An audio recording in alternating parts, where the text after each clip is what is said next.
Welcome to smart swing trader. பங்குச்சந்தைக்கு புதியவராக நீங்கள் அப்படின்னா நாங்கள் சொல்லக்கூடிய இந்த 7 தப்புக்களை தயவு செய்து செஞ்சிடாதீங்க. என்எஸ்சியோட கருத்து கணிப்புப்படியே 90% மக்கள் பங்கு சந்தையில் பணத்தை இழந்துக்கிட்டு தான் இருக்காங்க அப்படின்னு ஒரு குறிப்பு சொல்லுது. பங்குச்சந்தையில் பணத்தை மிக சுலபமாக மிகவும் அதிகமாகவும் சம்பாதிக்க முடியும் அப்படிங்கிற ஒரு தவறான கண்ணோட்டத்தில் தான் மக்கள் நிறைய பேர் இந்த பங்குச்சந்தைக்குள்ளே வர்றாங்க. வந்த கொஞ்ச காலத்திலேயே கையில் இருந்த அனைத்து அசல் பணத்தையும் இழந்துட்டு வருத்தப்படுறாங்க. இருந்தாலும் புதிய நபர் வந்துக்கிட்டு தான் இருக்காங்க. அப்படி புதுசாக நுழையிறவங்களுக்கு தான் இந்த பதிவை தயவு செய்து கவனமாக பாருங்கள். பாயிண்ட் நம்பர் 1, ஃபியூச்சர் அண்ட் ஆப்ஷனில் எந்த அனுபவமும் இல்லாமல் ட்ரேட் செய்வது. பங்கு சந்தையில் எந்த அனுபவமும் இல்லாமல் நுழைந்த உடனேயே அதிக வேகமாக பணம் சம்பாதிக்கணுங்கிற ஆசை நிறைய பேர் F&O ட்ரேட் செய்ய ஆரம்பிக்கிறாங்க. ஃபியூச்சர் அண்ட் ஆப்ஷன் ட்ரேட் செய்கிறதுக்கு அனுபவமும் பக்குவமும் அவசியம் தேவை. ஊடகங்களில் பங்கு சந்தையை எளிதாக பணம் சம்பாதிக்கிறதுக்கான வழிமுறைகளை சொல்லித்தர்றதுனால அதை மட்டும் தெரிஞ்சுக்கிட்டு பங்கு சந்தையில் பணம் சம்பாதிக்கிறதுங்கிறது எளிதான காரியம் இல்லை. முறையாக தெரிஞ்சுட்டு ஓரளவு பக்குவப்பட்டதுக்கு பின்னாடி தான் ஃபியூச்சர் அண்ட் ஆப்ஷன் ட்ரேட் பண்ண ஆரம்பிக்கணும்.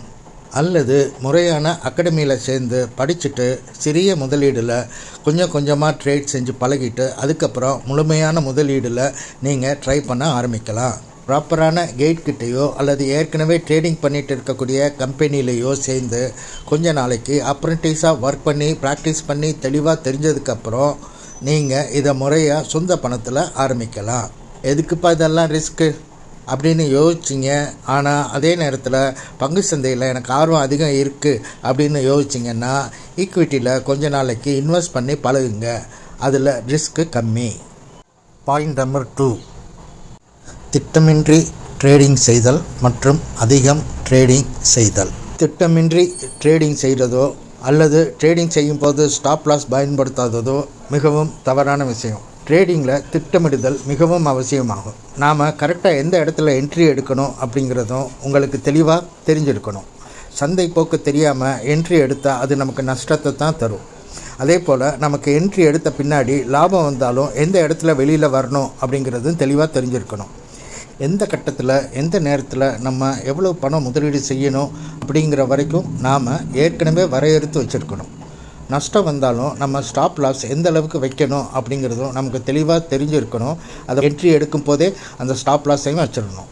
இது எல்லாமே முன்கூட்டியே நாம் தெளிவாக திட்டமிட்டபடி செஞ்சாதான் லாபம் பெறுவதற்கும் நஷ்டத்தை தவிர்க்கிறதுக்கும் ஈஸியாகவும் வசதியாகவும் இருக்கும்.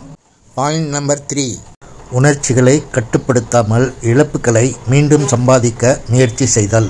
பங்குச்சந்தையில் உணர்ச்சிகளை கட்டுப்படுத்தாமல் குறிப்பாக லாஸ் ஆகும்போது மீண்டும் சம்பாதிக்கணும்னு அதாவது ரெவெஞ்ச் ட்ரேட் பண்ணுறது ரொம்ப ஆபத்தானது. முதலீடு முழுமையாக காலியாகிறதுக்கு நிறைய வாய்ப்புகள் ஏற்படுத்தும். நஷ்டம் ஏற்பட்டால் அது உணர்ச்சிகரமான தாக்கத்தை ஏற்படுத்தும். இந்த நிலையிலேயே பலர் திட்டமிடாமல் சந்தை நிலைமையும் புரிஞ்சிக்காமல் வெறியோட பதிலடி கொடுக்க முயற்சி பண்ணுறாங்க. இதனால் மேலே அதிக நஷ்டங்களை சந்திக்கிற வாய்ப்பு அதிகமாக இருக்கும். உணர்ச்சிகளால் இயக்கப்படும் முதலீடுகளும் சரி, தரவுகள் அல்லது சந்தை தகவல்களோட அடிப்படையில் அல்ல, அது நேரத்தின் தவறான காலக்கெடுவிலும் செயல்படலாம்.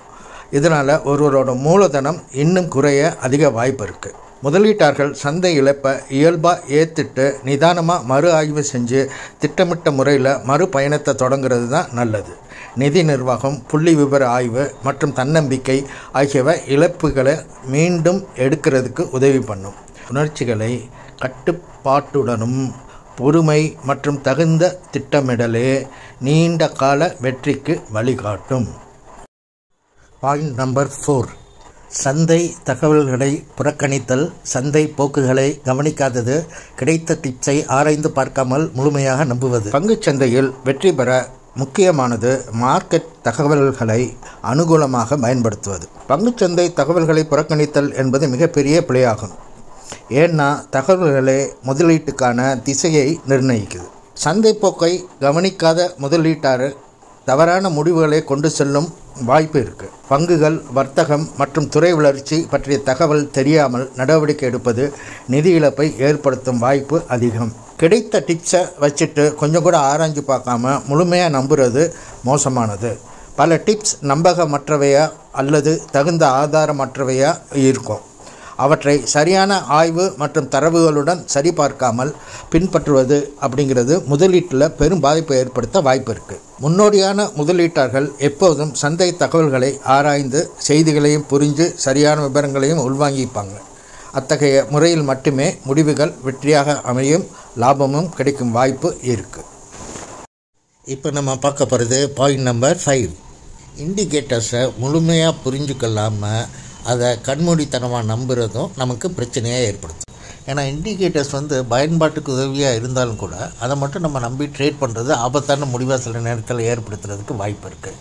என்ன காரணம் அப்படின்னு பார்த்திங்கன்னா, இண்டிகேட்டர் கடந்த கால டேட்டா இருக்குது இல்லையா, பழசு ஏற்கனவே என்ன நடந்துச்சோ அதை வச்சு அதோட அடிப்படையாக வச்சு தான் இந்த இண்டிகேட்டர்ஸ் அதோட செயலாக்கத்தை பண்ணுது. சில இண்டிகேட்டர்ஸ் முன்கணிப்பு, அதாவது ஒரு அட்வான்ஸாக இப்படி இருக்கலாம் அப்படிங்கிற ஒரு பார்வையின் காரணமாக இப்போ சொன்னாலும் கூட அதை 100% சரியாக இருக்குமா அப்படிங்கிறது தெரியாது. ஏன்னா ஜென்ரலாக மார்க்கெட்டுங்கிறது அதோட உணர்வுகள், அதாவது மார்க்கெட் சென்டிமெண்ட்னு சொல்லுவாங்க இல்லையா, அந்த மாதிரி மார்க்கெட்டோட உணர்வுகள், கூடிய செய்திகள், நிபுணர்களோட கருத்துக்கள், இதெல்லாம் கூட சில நேரத்தில் முக்கியமான பாதிப்பை ஏற்படுத்துறதுக்கு வாய்ப்பு இருக்குது. இன்னொன்று, சில பேர் ஒரு இண்டிகேட்டரை மட்டும் பழகிட்டு அந்த ஒரு இண்டிகேட்டரையே தொடர்ந்து வச்சுட்டே இருப்பாங்க. 2-3 இண்டிகேட்டர்ஸை பார்த்தாலும் ஓரளவு மார்க்கெட்டோட சுச்சுவேஷனை கணிச்சிட முடியும். ஆனால் ஒரே ஒரு இண்டிகேட்டரை வச்சு மார்க்கெட்டோட சுச்சுவேஷனை கணிக்கிறதும் முழுமையாக இருக்க வாய்ப்பு இல்லை. RSI, MACD, Bollinger bands, moving average, இது எல்லாமே மார்க்கெட்டோட நிலைமையை புரிஞ்சுக்கிறதுக்கு மட்டும்தான் ஹெல்ப் பண்ணக்கூடிய ஒரு கருவியாக நீங்கள் உபயோகப்படுத்திக்கலாம். இப்போ நம்ம பார்க்க போகிறது பாயிண்ட் நம்பர் 6. ஒவ்வொரு நாளும் ட்ரேட் முடிந்த பின் முழுமையாக பகுப்பாய்வு செய்யாதது. அதுக்கான காரணம் என்ன, செய்யாமல் இருந்தால் ஏற்படக்கூடிய பாதிப்பு பற்றி தான் இப்போ பார்க்க போகிறோம். ஒன்று, நம்ம ஏற்கனவே செஞ்ச தவறுகளையே மீண்டும் செய்கிறதுக்கு நிறையா வாய்ப்புகள் இருக்குது. அந்த தப்பு ஏன் நடந்ததுன்னு புரியாமலே அதை மறுபடியும் நம்ம செய்கிறதுக்கு வாய்ப்பு இருக்குது. அதே மாதிரி ஸ்டாப் லாஸை தப்பான இடத்துல நம்ம வைக்கிறதோ, லெவரேஜ் அதிகமாக பயன்படுத்துகிறதும் சில நேரத்தில் நமக்கு பாதிப்பு ஏற்படுத்தும். ஒவ்வொரு ட்ரேடும் நமக்கு ஒரு பாடமாக தான் இருக்குது. நம்மளோட வெற்றி தோல்வி ரெண்டுமே நம்ம கற்றுக்கலைன்னா நம்மளோட வளர்ச்சி கட்டாயமாக தடைப்படுற வாய்ப்பு நிறையா இருக்குது. உங்களோட ட்ரேடிங் ஸ்ட்ராட்டஜி சரியாக வேலை செய்யுதா அப்படிங்கிறதையும் நம்ம பகுப்பாய்வு மூலமாக தெரிஞ்சுக்கிறதுக்கு ஒரு வாய்ப்பு இருக்குது. அதனால் தேவையான திருத்தங்களையும் நம்மளால் செய்ய முடியும். நம்ம பகுப்பாய்வு பண்ணலைன்னா செய்ய முடியாது. பிரச்சனையில் நம்மளால் கண்டுபிடிக்கவே முடியாது. ஒரு ட்ரேடர் தொடர்ந்து பணத்தை இழந்துக்கிட்டே இருந்தால் அவங்க எதில் தப்பு செய்கிறாங்கங்கிறத அவங்களால கண்டுபிடிக்கிறதுக்கு வாய்ப்பு இல்லை. அப்படி கண்டுபிடிக்கணும்னா நம்ம பகுப்பாய்வு செஞ்சால் தான் கண்டுபிடிக்க முடியும். Point number 7. சிறிய லாபம் கிடைத்தவுடன் விலகாமல் பேராசை காரணமாக மறுபடியும் ட்ரேட் செய்வது. சின்னதாக ஒரு லாபம் கிடைச்ச உடனே வெளியில் வராமல் ஒரு பேராசை காரணமாக மறுபடியும் ட்ரேட் செய்கிறதுக்கு நம்ம மனசு தூண்டும். ஒருவேளை இது நமக்கு பெரிய நஷ்டத்தை ஏற்படுத்துறதுக்கு வாய்ப்பையும் உருவாக்கலாம். பேராசை காரணமாக மறுபடியும் ட்ரேட் செய்தால் விலை எதிர்பார்க்காத திசையில் செல்லும் போது மாட்டிக்குவோம். சின்ன லாபத்தையும் பெரிய இழப்பாக நம்ம மாற்றிடுறதுக்கு வாய்ப்பு இருக்குது. சரியான திட்டமே இல்லாமல் மறுபடியும் ட்ரேட் செய்யும்போது வெற்றி வாய்ப்பு ரொம்ப கம்மியாக இருக்கும். தொடர்ந்து ட்ரேட் செய்கிறதும் நம்மளோட மன அழுத்தத்தையும் அதிகரித்து நிதி மற்றும் உடல்நிலை பாதிப்பை ஏற்படுத்துறதுக்கும் வாய்ப்பு இருக்குது. சின்ன லாபம் போதலை, எனக்கு இன்னும் நிறைய வேணும் அப்படிங்கிற பேராசை நமக்கு இருக்கக்கூடாது. ஒவ்வொரு நாளும் ட்ரேட் செய்கிறதுக்கு முன்னாடியே நம்மளோட டார்கெட்டை, நம்மளோட ஸ்டாப் லாஸ் எல்லாமே செட் பண்ணி வச்சுக்கணும். நம்ம தீர்மானித்த இலக்கை அடைஞ்ச உடனே ட்ரேடிங்கை நிறுத்திட்டு வெளியில் வந்துடணும். மார்க்கெட்டை டெய்லியெலாம் ஜெயிக்கவே முடியாது. பெரிய லாபமே போதும், மார்க்கெட் நாளைக்கும் இருக்கும் அப்படிங்கிறது தான் உண்மையான விஷயம். நம்ம மனநிலை பேராசை காரணமாக தொடர்ந்து ட்ரேட் செஞ்சால் இழப்பு ஏற்படுங்கிறதையும் உறுதிப்படுத்திக்கணும். வரைக்கும் நான் உங்களுக்கு கொடுத்துருந்த எல்லா தகவலுமே கல்வி நோக்கத்திற்காக மட்டுமே. நான் செபி ரெஜிஸ்டர் அட்வைசர் இல்லை. எந்த ஒரு ஸ்டாக்கையும் தேர்ந்தெடுக்கிறதுக்கு முன்னாடி நீங்களும் ஆராய்ந்து தேர்ந்தெடுத்து முடிவு செய்கிறது தான் நல்லது. சரியா? இந்த வீடியோ மிகவும் பயனுள்ளதாக உங்களுக்கு இருக்கும் அப்படிங்கிறத நான் முழுசாக நம்புகிறேன். இந்த வீடியோ பற்றி உங்களோட கருத்தை மறக்காமல் கமெண்ட்டாக பதிவு பண்ணுங்கள். அது எனக்கு ரொம்ப உதவிகரமாக இருக்கும். இந்த வீடியோ உங்களுக்கு பிடிச்சிருந்தா கட்டாயமாக லைக் பண்ணுங்கள். உங்கள் நண்பர்களுக்கும் ஷேர் பண்ணுங்கள். தொடர்ந்து பார்க்கணும் அப்படின்னு நீங்கள் விருப்பப்பட்டீங்கன்னா மறக்காமல் சப்ஸ்கிரைப்